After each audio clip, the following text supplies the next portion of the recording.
En el nombre del Padre, y del Hijo, y del Espíritu Santo. Tu palabra me da vida, confío en ti, Señor. Tu palabra es eterna, en ella esperaré.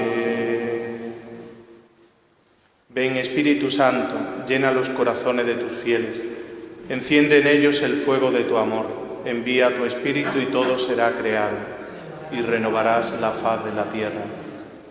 Oh Dios, que has iluminado los corazones de tus fieles con la luz del Espíritu Santo, haznos dóciles a sus inspiraciones, para gustar siempre el bien y gozar de su consuelo.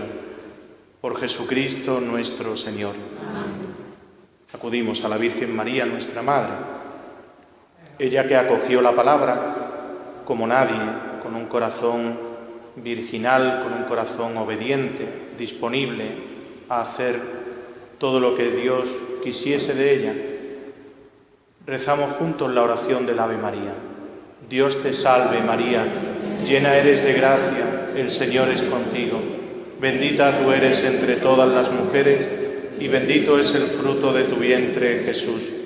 Santa María, Madre de Dios, ruega por nosotros pecadores, ahora y en la hora de nuestra muerte. Amén. Gloria al Padre, y al Hijo, y al Espíritu Santo.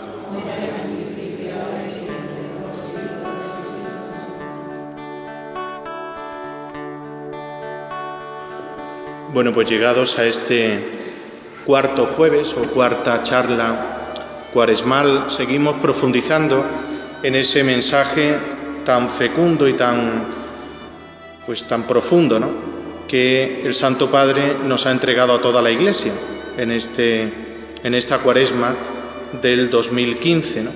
Y venimos comentando distintas expresiones que el Papa resalta sobre la cuaresma. Las describo brevemente para centrarnos de lleno en la que hoy nos toca. Comenzaba el Papa el mensaje diciendo que la cuaresma es un tiempo de renovación para toda la Iglesia, para las comunidades y para cada creyente. Y seguidamente decía la segunda expresión importante sobre la cuaresma, y decía: la cuaresma es sobre todo un tiempo de gracia. Y en esas dos expresiones dedicábamos las dos primeras charlas cuaresmales. Y después, pues a mitad del mensaje, el Papa resaltaba con otra expresión muy acertada lo que ha sido objeto de reflexión de nuestra tercera charla cuaresmal.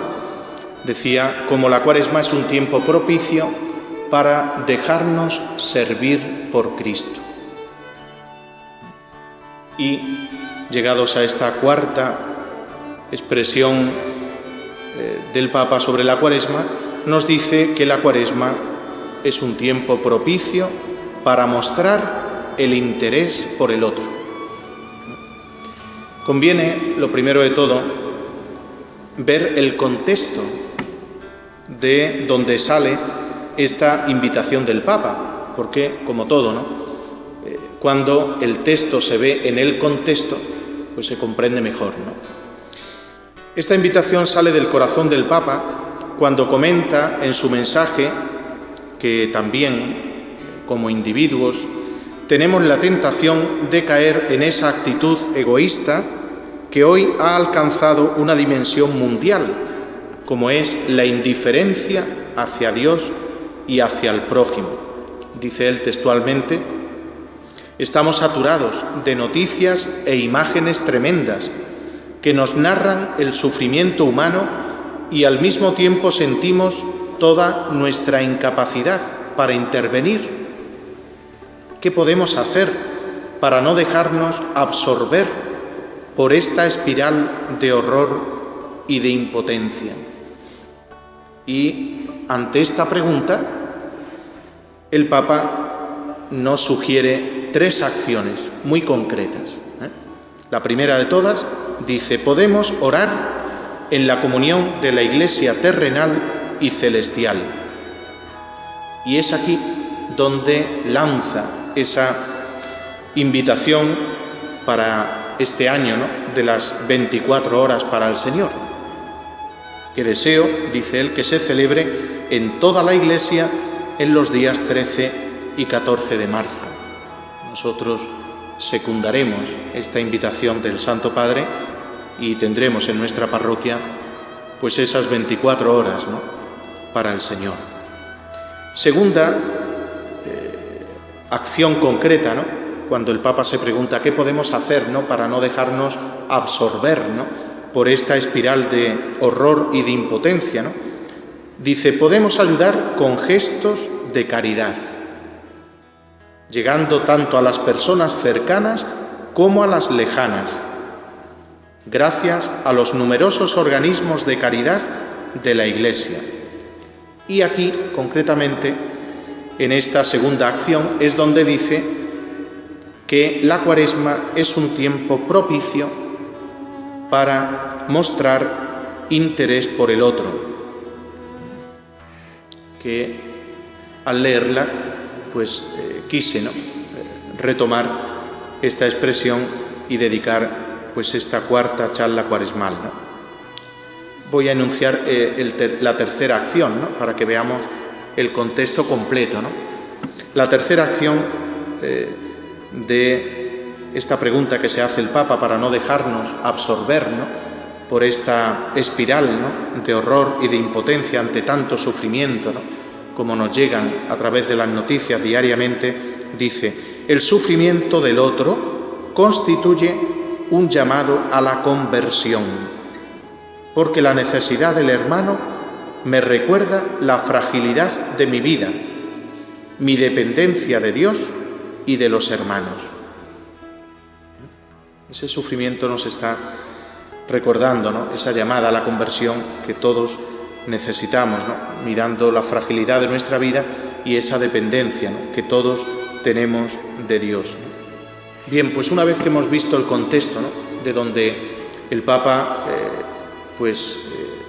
dice, ¿no?, esta expresión que va a ser el objeto de nuestra reflexión, ¿no?, desde la fe en esta cuarta charla cuaresmal, digo, una vez que hemos visto el contexto, tiene que ser pues para nosotros, ¿no?, esta Cuaresma 2015, pues un tiempo, como dice él, ¿no?, para que mostremos interés por el otro.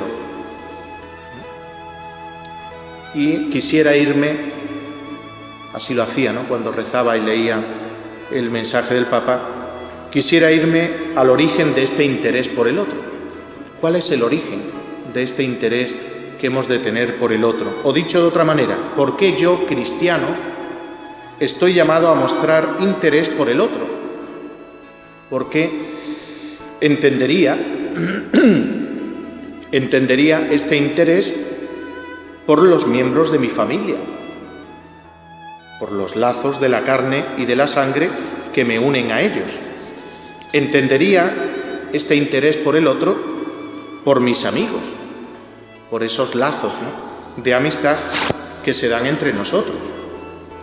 Podría entender este interés por el otro por los compañeros de trabajo o de estudio, por ese compañerismo que nos ha de caracterizar, ¿no?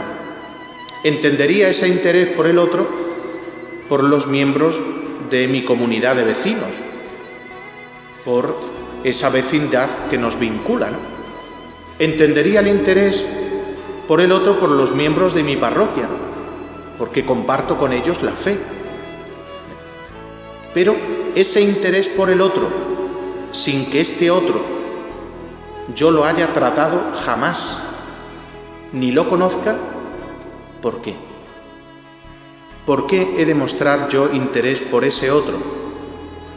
Y la respuesta, pues nos la da el mismo Papa, al principio de su mensaje, cuando nos dice textualmente, Dios no es indiferente a nosotros, está interesado en cada uno de nosotros, nos conoce por nuestro nombre, nos cuida y nos busca cuando lo dejamos.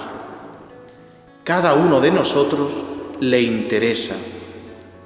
Su amor le impide ser indiferente a lo que nos sucede. Hasta aquí las palabras del Santo Padre, ¿no? Por tanto, la respuesta a esta pregunta que yo me hago en voz alta para ayudaros también, ¿no?, a profundizar en esa reflexión de por qué el interés por el otro, pues nos la da el mismo Santo Padre, ¿no? Dice, la respuesta la hemos de encontrar en el interés que Dios tiene por cada uno de nosotros. Un interés que es fruto de su amor, que le impide ser indiferente a lo que nos sucede. Por tanto, en la medida en que participemos del amor de Dios en nuestro corazón, y esto es la virtud teologal de la caridad, pues así será el amor que nosotros entregaremos a ese otro, sabiendo que ese otro tiene un rostro, tiene un nombre, tiene una familia, tiene una historia personal, tiene una cultura, tiene una religión, tiene unas virtudes y unos defectos. Es decir, ese otro es imagen de Dios como yo. Y podría añadir otra razón, ¿no?, más que debe de motivar mi interés por el otro en esta Cuaresma, ¿no?, y es que formamos parte de un solo cuerpo de Cristo, que es la Iglesia, ¿no?, en la que todos hemos de estar unidos a nuestra cabeza y unidos entre nosotros, miembros que hemos de estar unidos por la fe y la caridad. ¿Quién es de Cristo?, dice textualmente el Papa. Quien es de Cristo pertenece a un solo cuerpo y en él no se es indiferente hacia los demás. Si un miembro sufre, todos sufren con él.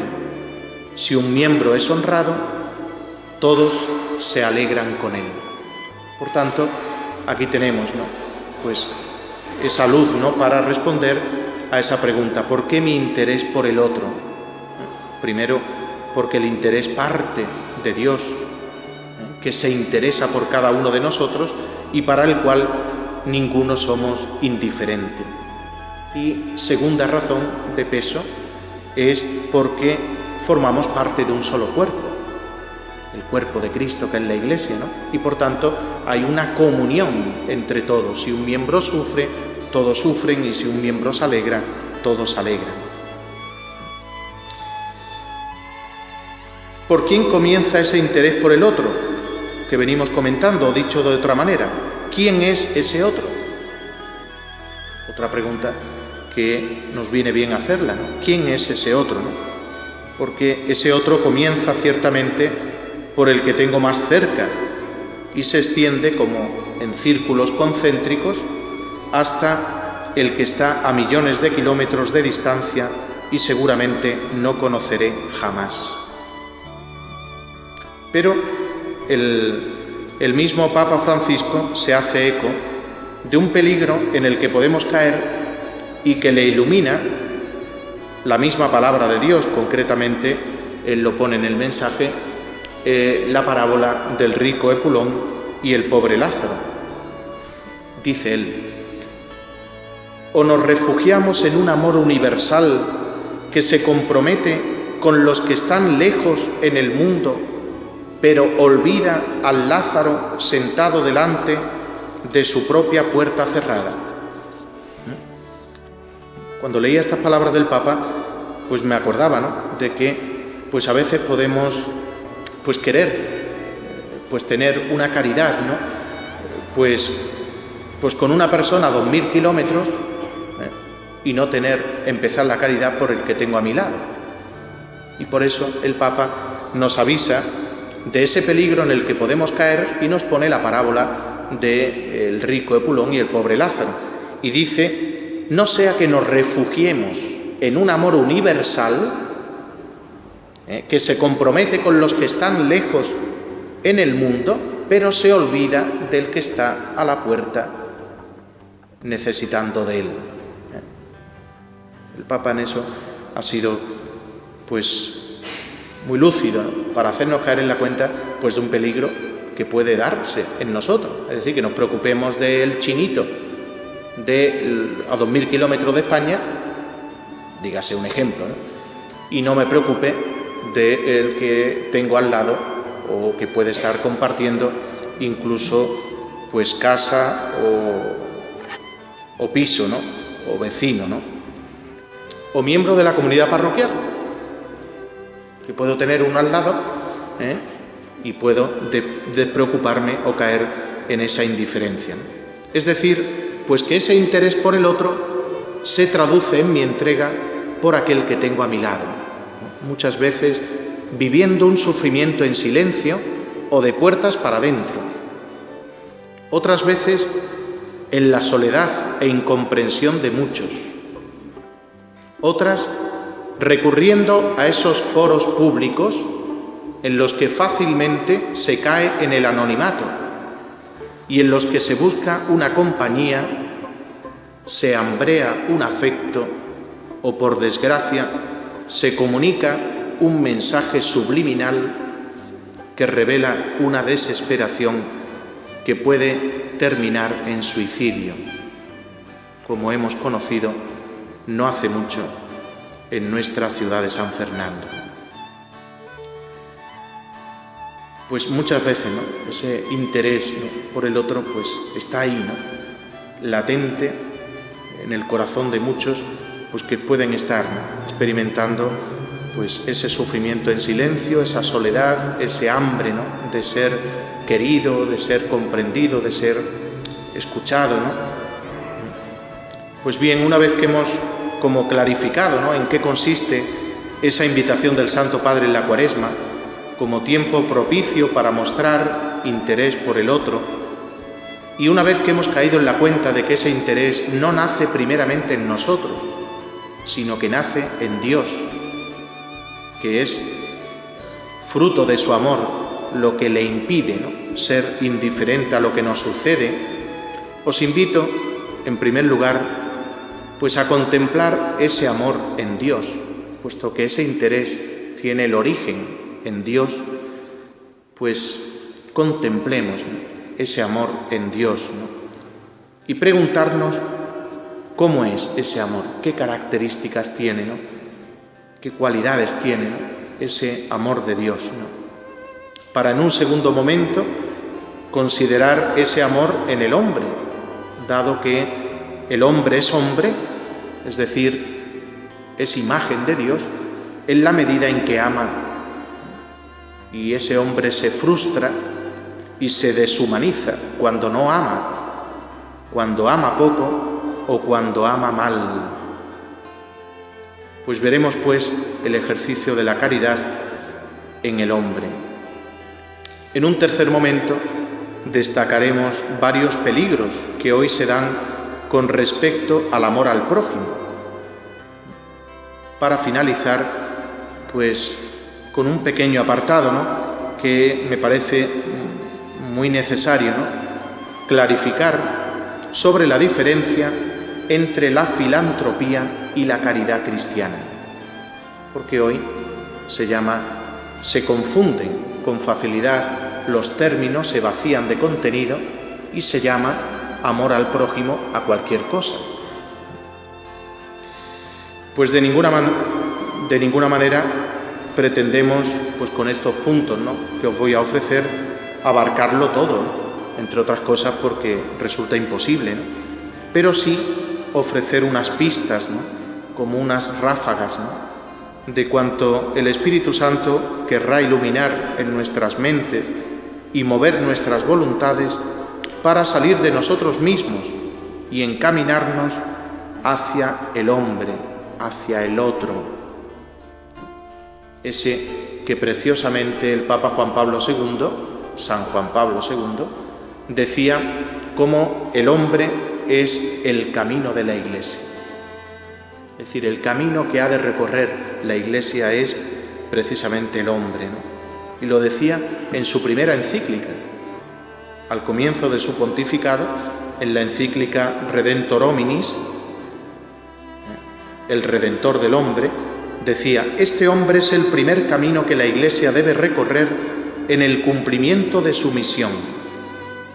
Él es el camino primero y fundamental de la Iglesia, camino trazado por Cristo mismo, camino que inmutablemente conduce a través del misterio de la encarnación y de la redención. Bueno, pues si se trata de la Cuaresma mostrar el interés por el otro, pues tengo que hacer un camino de salir de mí mismo y buscar al otro, ¿no? Y ese camino es el que preciosamente el Papa dice que es el camino de la Iglesia. En definitiva, lo tenemos expresado en el Evangelio, pues con parábolas que nos dejó nuestro Señor preciosas, ¿no? Cristo que va a buscar a la oveja perdida, ¿no? Cristo que sale al encuentro de Zaqueo o del joven rico o de tantos, ¿no? Es ese camino, ¿no?, que Cristo dirige hacia cada hombre, ¿no? Bien, pues vayamos a ese primer origen, ¿no?, del interés por el otro, que es el interés en el corazón de Dios, ¿no? Dios que es amor, ¿no?, es la definición de Dios pues más preciosa y más profunda, ¿no?, que nos deja el apóstol San Juan, ¿no?, en su primera carta, en el capítulo 4, versículos 8, Dios es amor. El Padre Celestial es amor. Él ama infinitamente en sí mismo la bondad y la belleza de su propio ser, y de este amor eternamente procede el Hijo, divino por generación. Pero también el Hijo divino es amor, y el Espíritu Santo es amor. Es precisamente el amor que une al Padre y al Hijo eternamente. Un amor divino, personal y subsistente, ¿no?, fuente de todo amor y de todo don. El Espíritu Santo es el amor del Padre y del Hijo, así nos lo manifiesta toda la revelación divina, ¿no?, y la tradición católica y espiritual designa de modo preferente al Espíritu Santo como el amor divino. Tener en cuenta esto pues es muy importante para comprender bien la naturaleza de la caridad, es decir, lo que es la caridad cristiana, la caridad teologal, ¿no? Cuando nosotros amamos a una persona, le damos muchas cosas, le damos nuestra ayuda, nuestra palabra, nuestra compañía, nuestros bienes, nuestra casa, pero todos estos dones fluyen de un don primero, y es el amor que tenemos a esa persona. Pero todos esos dones, digo que fluyen, ¿no?, hacia ese amor primero, ¿no?, que tengo sobre el otro, ¿no? Por eso dice Santo Tomás que el amor tiene razón de don primero. Y para nosotros el Espíritu Santo es el amor de Dios, es el amor primero, fuente de todos los dones, ¿no? Pero Dios no solo es amor en su naturaleza más profunda, ¿no?, en el misterio intratrinitario, ¿no?, sino que Dios es amor y nos ama. En esto consiste el amor, nos dirá San Juan, no en que nosotros hayamos amado a Dios, sino que Él nos amó y nos envió en su Hijo como víctima expiatoria por nuestros pecados. Ese amor de Dios que nos lo demostró, acreditó y manifestó, siendo nosotros pecadores. La prueba de que Dios nos ama, dirá San Juan, es que siendo nosotros pecadores, Cristo murió por nosotros. El amor que Dios nos tiene, conocido por la fe, es la roca sobre la cual se edifica toda la vida cristiana. Sobre ese amor se edifica concretamente nuestra obediencia filial. Los cristianos nos atrevemos a obedecer a Dios incluso cuando nos duele aquello que quiere de nosotros y muchas veces no lo entendamos porque estamos convencidos del gran amor que nos tiene. De ahí arranca la obediencia, por ejemplo, a sus mandamientos, porque sé que esas palabras brotan de un Dios que es amor, que me ama y que quiere lo mejor para mí. Aunque haya en concreto circunstancias que yo no lo entienda, ¿no? Pero es así. El amor de la caridad es un amor sin límites, que tiende a impregnar todos los actos, todos los planos, todas las fuerzas de la personalidad humana. Tiende a impregnar también nuestra sensibilidad, hasta nuestro subconsciente ha de ir llenándose de ese amor divino. Aunque eso sí, el amor es genuino, tanto si la sensibilidad está inundada de gozo, como si se sienta abandonada y despojada. Él nos ama porque Él es bueno, no porque nosotros seamos buenos. No nos ama porque nosotros seamos buenos. Nosotros somos malos, lo dice Él. Si vosotros que sois malos sabéis dar cosas buenas a vuestros hijos, ¿cuánto más vuestro Padre del cielo dará el Espíritu Santo a los que se lo pidan? Por tanto, el que Dios me ame no es porque yo sea bueno, sino porque Él es bueno. Y Él nos hace buenos por su gracia. El amor de Dios es la causa de la bondad que hay en nosotros. Por tanto, hemos ido, ¿no?, al origen, ¿no?, de dónde procede en esta expresión que nos da el Papa de la Cuaresma como tiempo para mostrar el interés por el otro. Hemos ido al origen, ¿no? Y el origen de este interés se halla en Dios mismo, que es amor y para el cual no es indiferente ninguno de nosotros. Pero damos el segundo paso, que es ese amor en el hombre.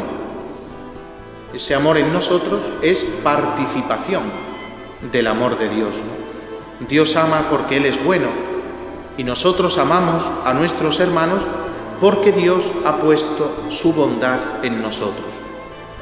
Nosotros amamos al prójimo con un amor total y sincero porque Dios, que es amor, habita en nosotros y nos mueve siempre internamente con su gracia a amarles. De este modo nuestro amor a los hombres participa de ese amor de Dios, ¿no? Si de esta manera Dios nos amó, nos dirá San Juan en el capítulo 4, si de esta manera nos amó Dios, también nosotros debemos amarnos unos a otros. No olvidemos que Dios mismo es quien causa esa amabilidad de los hombres, ¿no? En realidad, no es posible que amemos al prójimo por sí mismo sin referencia a Dios, pues nuestro prójimo no tiene en sí mismo ni su razón de ser ni su razón de ser amado. Al prójimo, como siempre se ha dicho en la tradición cristiana, le amamos por Dios. Dios es la causa del amor que tenemos a nuestros hermanos. Él es el que nos mueve a ese amor y Él es el que pone en nuestros hermanos esa amabilidad, ese dignos de ser amados. Él les está dando el ser y la bondad y la belleza. Por eso el amor a Dios y el amor a los hombres son inseparables en el misterio de la caridad cristiana. Y cuando no lo entendemos así, pues rompemos, ¿no?, lo que Dios ha unido. Son tan inseparables el amor a Dios y al prójimo que se verifican el uno por el otro. Así la enseñanza de Jesús en el Evangelio. Dios no acepta la ofrenda de nuestro amor en el altar si no estamos unidos por el amor a nuestros hermanos. Acordaos de esa expresión del Señor que hemos escuchado no hace mucho. Si cuando vas a poner tu ofrenda en el altar te acuerdas de que tu hermano tiene algo contra ti, deja allí la ofrenda, vete a reconciliarte con tu hermano y después vuelve a presentar de nuevo la ofrenda. Por tanto, aquí se ve esta unión del amor a Dios y el amor al prójimo. El apóstol San Juan en su primera carta verifica esa manifestación del amor por el otro de una manera muy clara.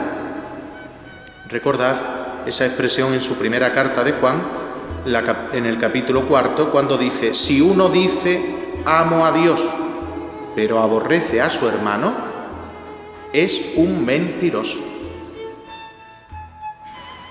Por tanto, es falso ese pretendido amor a Dios si no estamos amando a nuestros hermanos.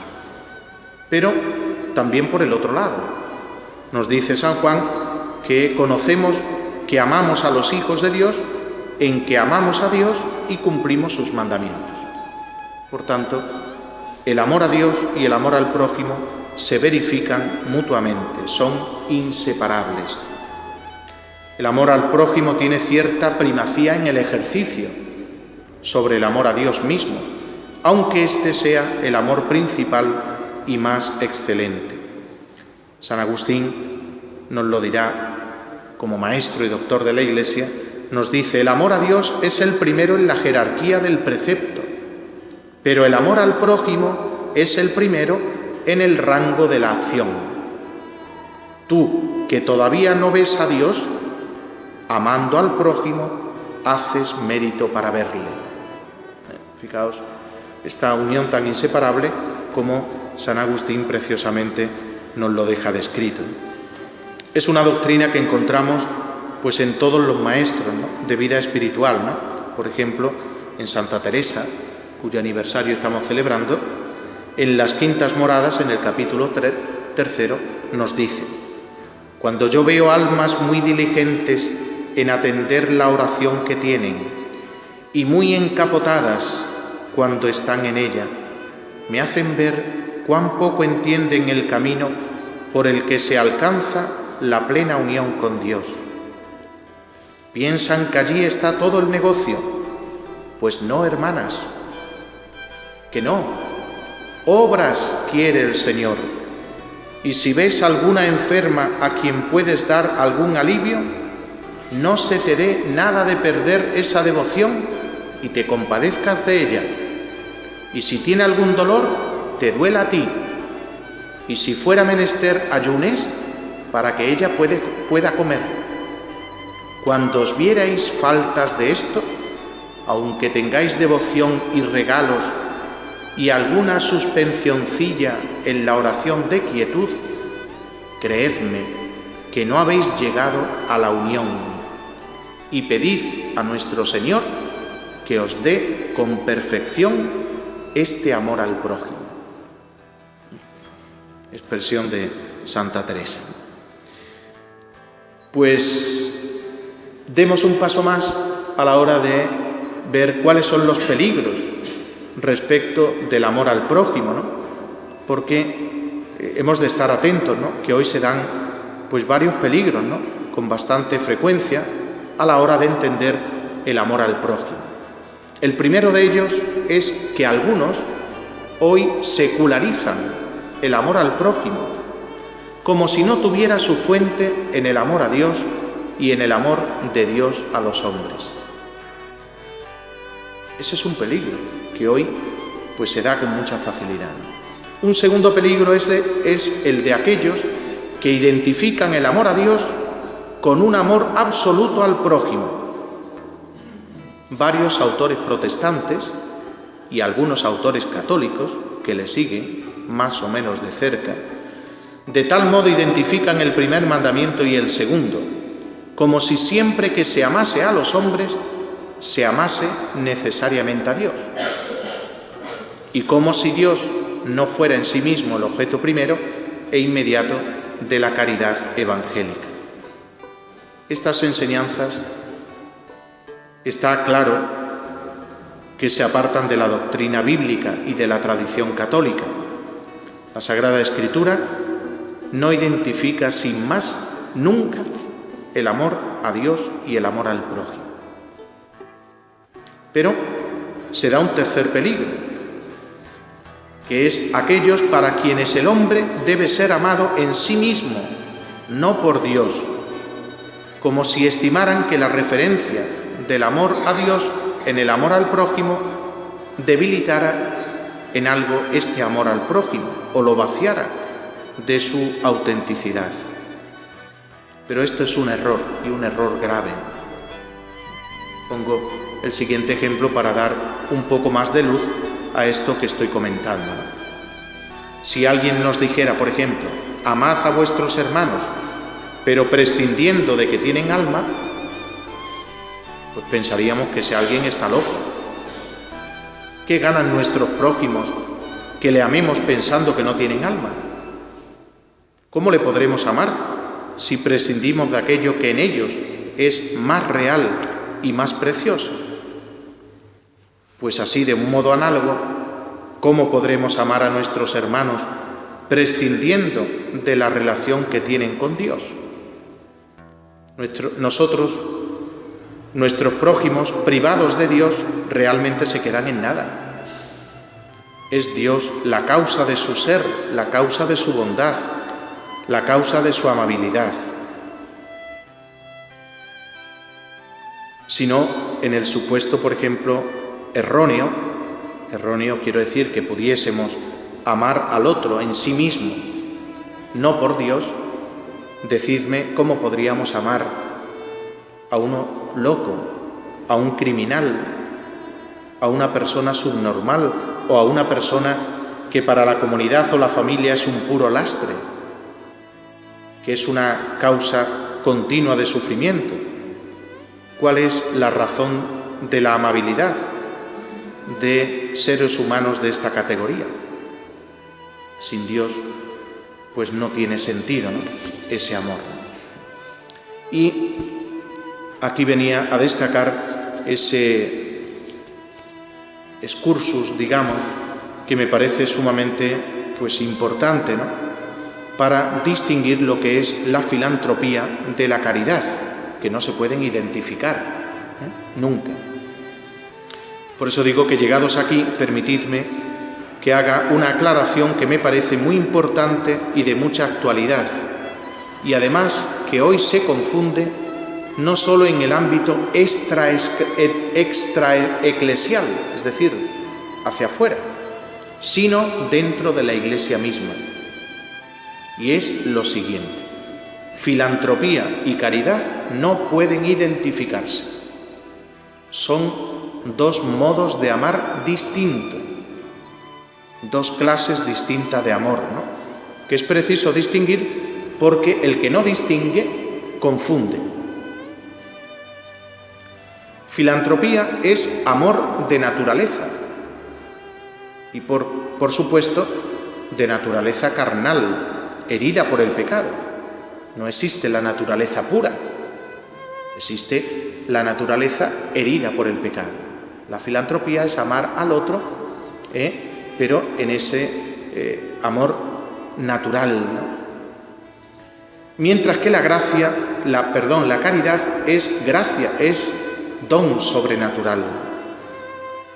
Ahora bien, naturaleza y gracia, aunque sean realidades distintas, no son cosas separadas, y mucho menos contrapuestas. La gracia perfecciona y eleva la naturaleza, y de la misma manera la caridad sana, perfecciona y eleva la filantropía, es decir, el amor natural. Es posible, y así lo enseña San Pablo, cuando en su primera carta a los Corintios, capítulo 13, ese himno de la caridad que todos conocemos, nos dice que es posible que un hombre dé su hacienda o la misma vida corporal, pero si lo hace sin caridad, ese amor no le aprovecha en orden a la vida eterna. Ya podría yo dar en limosna todo lo que tengo, incluso dejarme quemar vivo. Si no tengo amor, de nada me sirve. Y nada es nada. Por tanto, se distingue filantropía y caridad. Y en ese mismo sentido enseña Santo Tomás, que siempre tiene que ser punto de referencia en nuestra reflexión en la fe, como doctor de la Iglesia, Dice, quien tiene caridad a Dios, con la misma caridad ama al prójimo. No lo ama con un amor distinto, sino lo ama con el mismo amor que él recibe de Dios. Pero uno puede amar al prójimo sin tener la virtud de la caridad, con otra clase de amor. Pero no llamemos caridad a lo que no es caridad. Puede ser un amor natural, un amor filantrópico, ¿no? Pero son distintos, ¿no? Por tanto, se distinguen, ¿no? Algunos de los que estáis oyendo aquí en directo la charla cuaresmal y los que pueden estar escuchándola, ¿no? Como después la vamos a colgar en internet para prestar ese servicio a cuantos más mejor, pues ojalá que sean muchos, ¿no?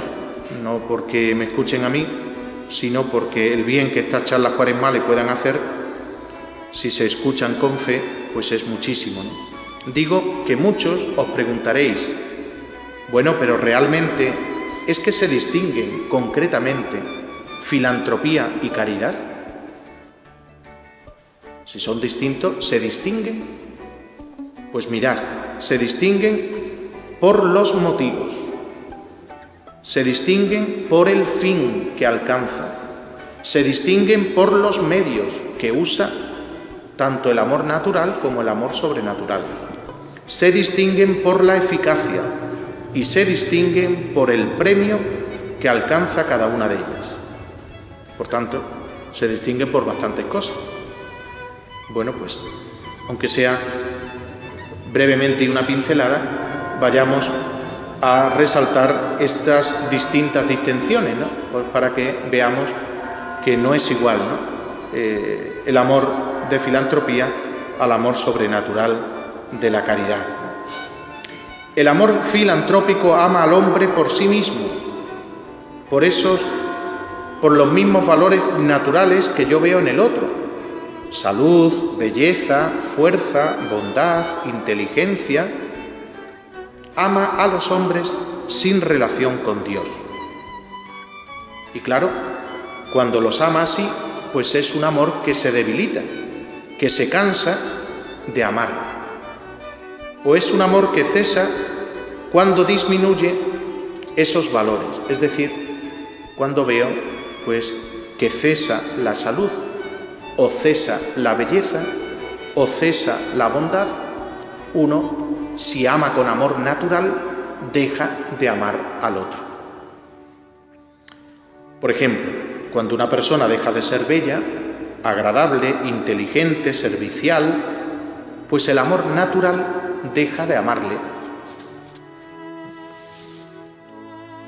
Sin embargo, el amor caritativo, es decir, la caridad, el amor de Dios en nosotros, tiene otro motivo, sin menospreciar ese de reconocer los valores que tiene el otro.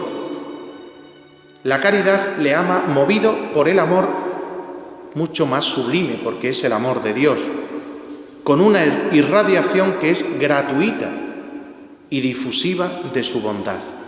Dios nos ama porque Él es bueno, no porque nosotros lo seamos. Y nosotros, hijos de Dios, hemos de ser perfectos como nuestro Padre Celestial es perfecto, amando a nuestros hermanos, porque Él vive en nosotros y nos da a participar de su amor. Por eso tenemos capacidad de seguir amando a nuestros hermanos aunque pierdan esos valores, es decir, aunque no sean bellos, no sean agradables, no sean inteligentes, no sean serviciales e incluso sean malvados, aunque sean enemigos personales. Aquí está la novedad del amor al prójimo que nos da Jesús. ¿Sabéis que se dijo: amarás a tu prójimo y aborrecerás a tu enemigo? Pero yo os digo, amad a vuestros enemigos, rezad por los que os persiguen y calumnian. Así seréis hijos de vuestro Padre, que hace salir su sol sobre malos y buenos. Porque si amáis a los que os aman, ¿qué hacéis de extraordinario? Por tanto, veis la distinción fundamental por el motivo, ¿no? El amor natural se queda viendo unos valores, unos dones en el otro, pero cuando pues deja, ¿no?, de corresponder ese amor, pues ceso el amor por ese. La caridad es superior, porque incluso desapareciendo esos valores, o incluso aquel que me pisotea, nos dice el Señor que hemos de amarle, no porque salga de nosotros, sino porque nos da a participar Él de su amor, ¿no?, incluso al enemigo, eso que es imposible humanamente y que solo es posible por la caridad, es decir, por el amor de Dios en nosotros.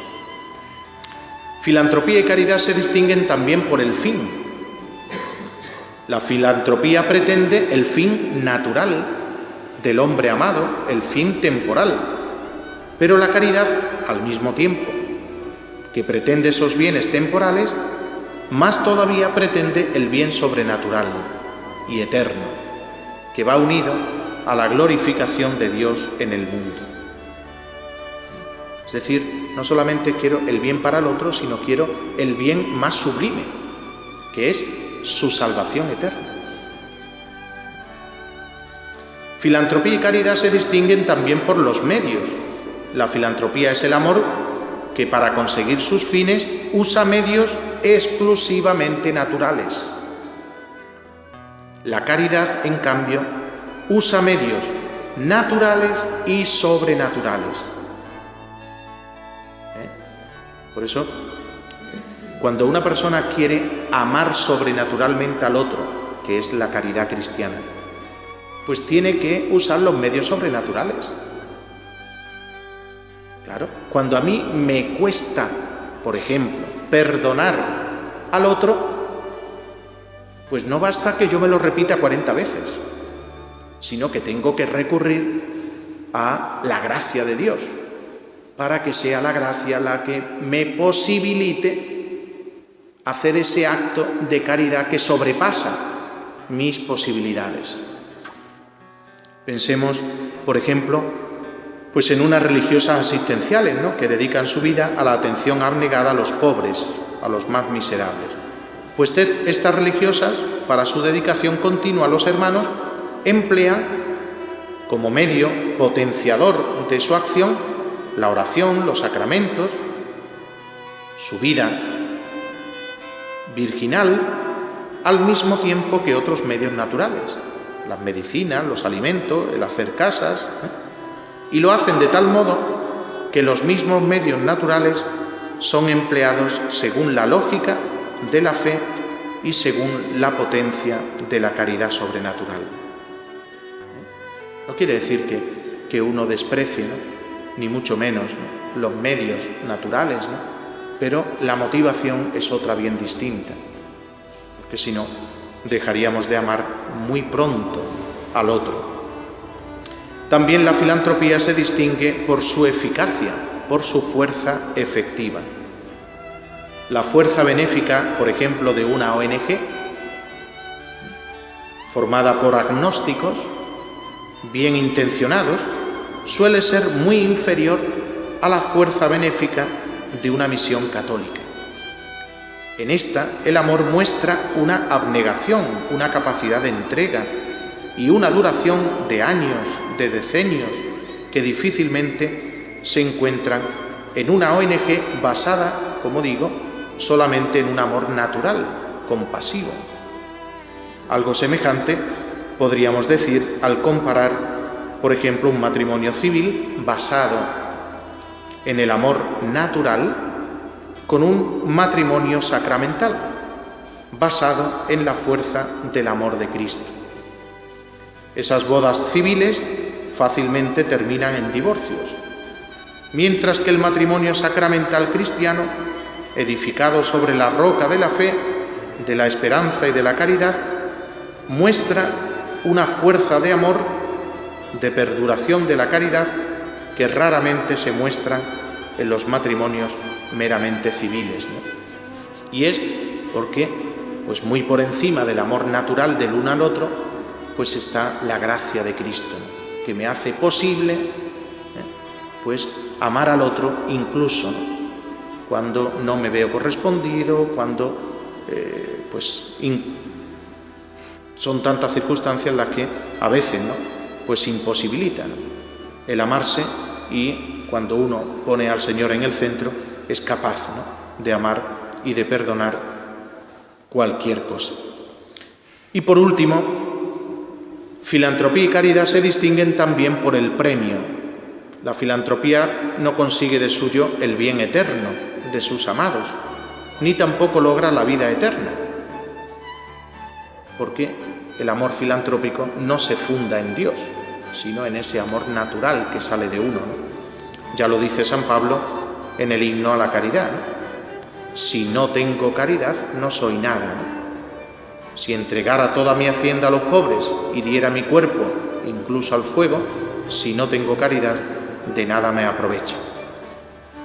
Por el contrario, los actos de la caridad, aunque sean mínimos, como por ejemplo dar un vaso de agua, dice el Señor en el Evangelio, a uno de estos discípulos míos no quedará sin recompensa, si es dado con ese amor, ¿no?, de Dios en nosotros.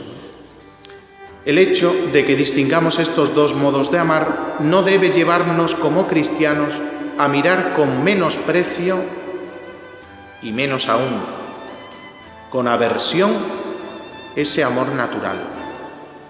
Podríamos decir que se trata como de un prólogo al amor sobrenatural, una preparación al Evangelio, pero no podemos igualar filantropía y caridad, porque son muy diferentes. Pues así pues, cuando el Papa en su mensaje de Cuaresma nos dice que la Cuaresma es un tiempo propicio para mostrar interés por el otro, no se está refiriendo a que ejercitemos un amor natural, esto es la filantropía, sino que, como dijo al principio de su mensaje, nos está invitando a ejercitar una caridad, un amor que es más sublime, porque es la caridad cristiana.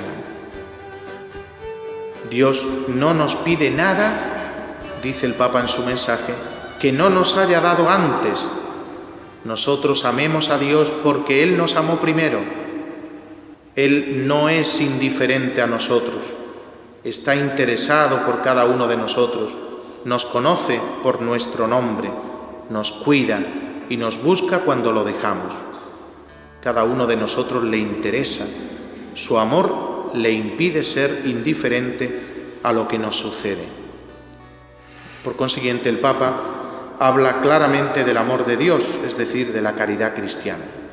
Pues ese mismo amor, que es el que recibe el hombre por medio de la gracia, es con ese mismo amor con el que hemos de amar al otro.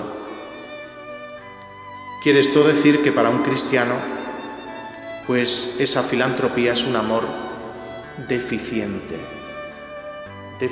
con respecto a la caridad. Por eso yo, cristiano, no me puedo conformar con amar al otro con un amor natural, porque he sido capacitado para mucho más. He recibido el don en el bautismo de la caridad.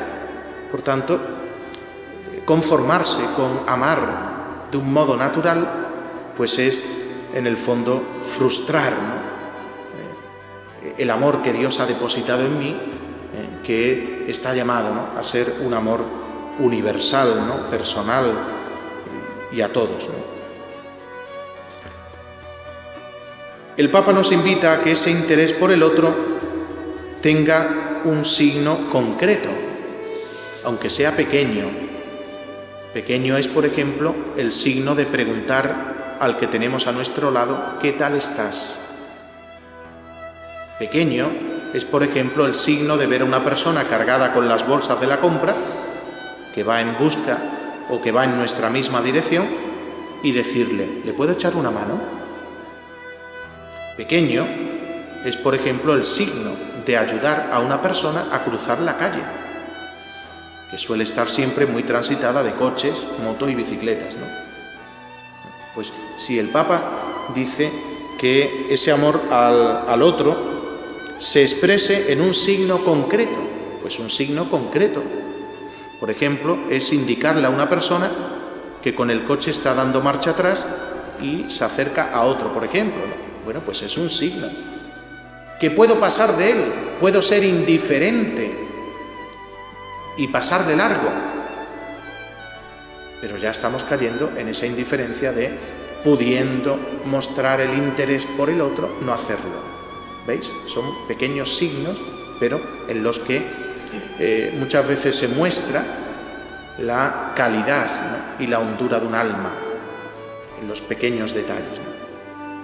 Bien, pues aprovechemos este tiempo santo de la Cuaresma para mostrar de verdad, con sinceridad de corazón, nuestro interés por el otro, aunque no lo conozcamos, pero sabemos que ese otro es hijo de Dios por el bautismo, o al menos está llamado a serlo. Gloria al Padre, y al Hijo, y al Espíritu Santo. En el nombre del Padre, y del Hijo,